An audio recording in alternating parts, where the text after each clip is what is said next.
साहब से रिक्वेस्ट करूंगा कि रईस भाई को जो है सत्कार करे फूलों से।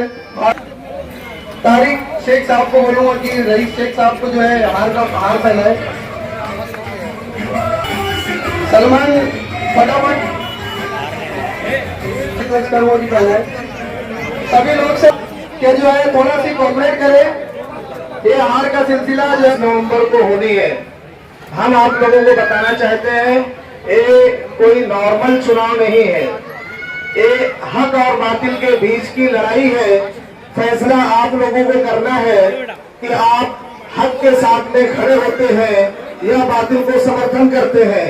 ये हमें हमारे लीडरशिप बचाने की लड़ाई है, ये हमारा प्रतिनिधि भेजने की लड़ाई है, ये हमारे शहर की लड़ाई है। हम यही कहना चाहेंगे कि कहीं ऐसा न हो कि लम्हों ने खता की थी, सदियों ने सजा पाई। तो इस तरीके से हमें नहीं करना है। हमें बड़ी सूझबूझ के साथ, बड़ी होशमंदी के साथ इस इलेक्शन में काम करना है। और यहाँ बैठे हम हमारे सभी सम्मानित साथियों से कहना चाहेंगे कि 100% पोलिंग का संकल्प लें और इसकी मुहिम चलाएं। दूसरी चीज हम आप लोगों को ये कहना चाहते हैं, जैसा कि आप लोग अभी देख रहे हैं कि भिवंडी में 2019 के बाद से कोरोना काल होने का अगर अपना माजी देखेंगे तो भी हमको मालूम पड़ता है कि भिवंडी किस हाल में था।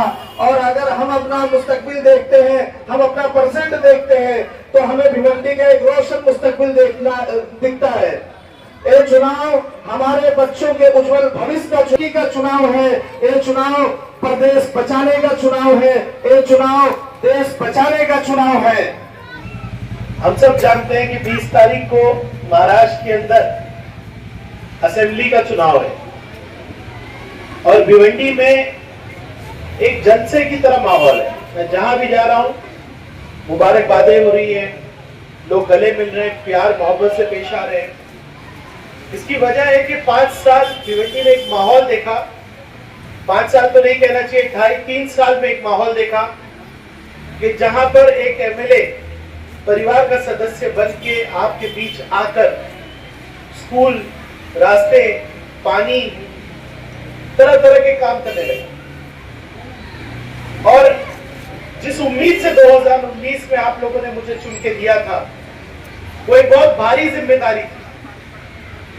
मैं जब भिवंडी में आया था तो ऐसा हाल था सड़कों का और ऐसा निजाम था कि लोग कहते थे कि यहाँ पर कोई बमबारी तो नहीं हुई है। इन हालात में अल्लाह ताला ने एक फैसला किया और मुझे बाइकल्ला से भिवंडी लाया गया। और ये जो फैसला था वो एक कुदरती फैसला था। एक शख्स जो मुंबई शहर के मुंबई सेंट्रल जैसे इलाके को नुमाइंदगी कर रहा था, अचानक अल्लाह ने उसको लेकर भिवंडी लेके आया। ये बात मुझे तब तो समझ में नहीं आई थी, लेकिन ये बात मुझे अब समझ में आई कि हमारे फैसले हम नहीं करते, अल्लाह करता है। और एक बड़ी जिम्मेदारी मुझ पे आई और वो जिम्मेदारी को हमने निभाया और निभाने में आप सबका साथ मिला, मेरे साथियों का साथ मिला जो मेरे बीच आज खड़े, जो दिन रात मेरे साथ चलते हैं। जितने सर्वे महाराष्ट्र में हो रहे हैं उसमें दिखाया जा रहा है कि भिवंडी ईस्ट में समाजवादी पार्टी जीता और ये तब मुमकिन है कि आपकी मोहब्बतें हमारे साथ हैं। लेकिन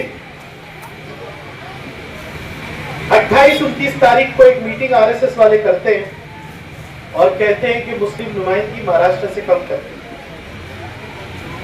रईस शेख खाली मुस्लिम आमदार नहीं है, रईस शेख को पूरे भिवंडी के अंदर हर समाज का साथ है। यकीन मानिए इतनी मोहब्बत यहां मिलती है। वैसे ही मैं गोरसई, सावंदे, भादोड़, कामतगर, पद्मानगर जाता हूं, उतनी मुझे मोहब्बतें लोगों की मिलती है। मैं अगर गांव में जाता हूं, कोगांव में, चाविंद्रा में, तो मेरी बहनें मुझे बुलाकर खाना खिलाती है कि आमदार थका हुआ होगा, ताजा खाना खिलाएंगे। जब फिरका परस्त ये देखने लगे कि भिवंडी के अंदर हिंदू मुस्लिम चल नहीं रहा है, जब उनको लगने लगा कि हमारी नफरत की राजनीति खत्म हो जाएगी, तो उन्होंने एक बंदे को पकड़ा जो अलग अलग पार्टियों में घूमता रहता है। मैंने सुना पहले एनसीपी में था, फिर बीजेपी में आ गए, फिर बाद में मैं चुनाव लड़ने आया तो कहा, देखा कि अरे ये कहीं मुसलमान न जीत जाए, उसको पकड़ के कांग्रेस में ले गए। कांग्रेस में चुनाव लड़ा, हमारे खिलाफ हार गए, दूसरे दिन बीजेपी में चले गए। अब बीजेपी में जब चल रहे थे, अचानक लगा कि शिवसेना शिंदेगढ़ के पास बहुत पैसा है, शिंदेगढ़ में चले गए।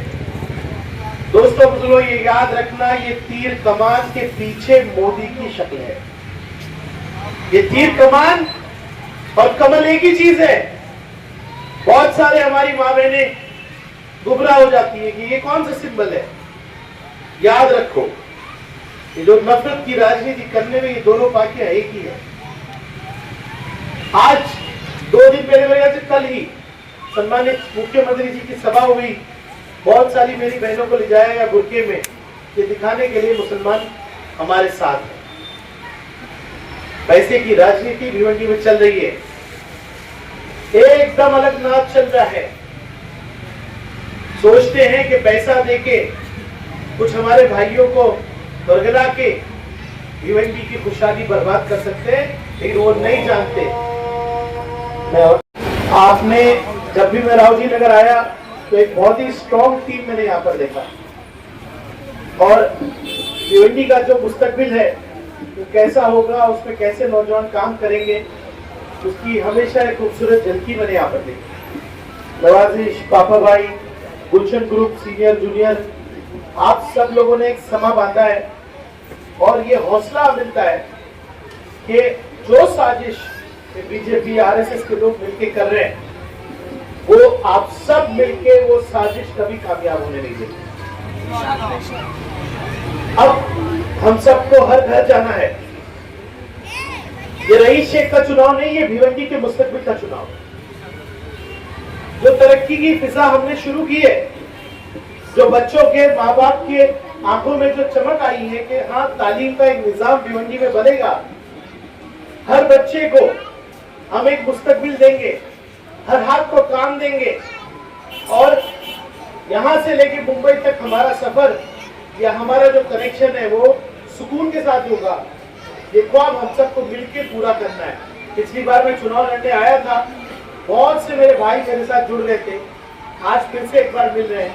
ये एक इंसान के लिए मुमकिन नहीं है कि सब चीजों को याद रखे, लेकिन बहुत से लोगों से मैं मिल नहीं पाया बीच में, क्योंकि कई लोगों ने तारुफ नहीं कराया, लेकिन आप लोगों ने बड़ा दिल करके इस चुनाव को उस चुनाव की तरह अपना चुनाव बनाया, इसलिए मैं तहे दिल से आपका शुक्रिया करता हूं।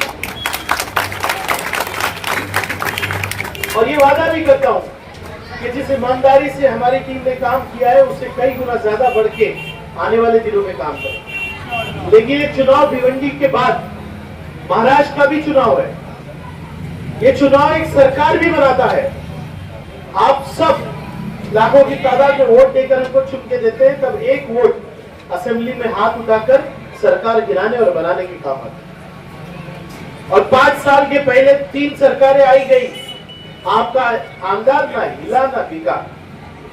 मैं हमेशा फिरका परस्तों के खिलाफ खड़ा रहा। हमारी पार्टी समाजवादी पार्टी फिरका परस्तों के खिलाफ काम की, और इंशाअल्लाह जब सरकार बनाने का टाइम आएगा तो ये बीजेपी शिवसेना फिरका परस्त पार्टी को बाहर निकालकर महाविकास अघाड़ी की सरकार हम लोग बनवाएंगे। बहुत से काम है, बहुत से दर्द है।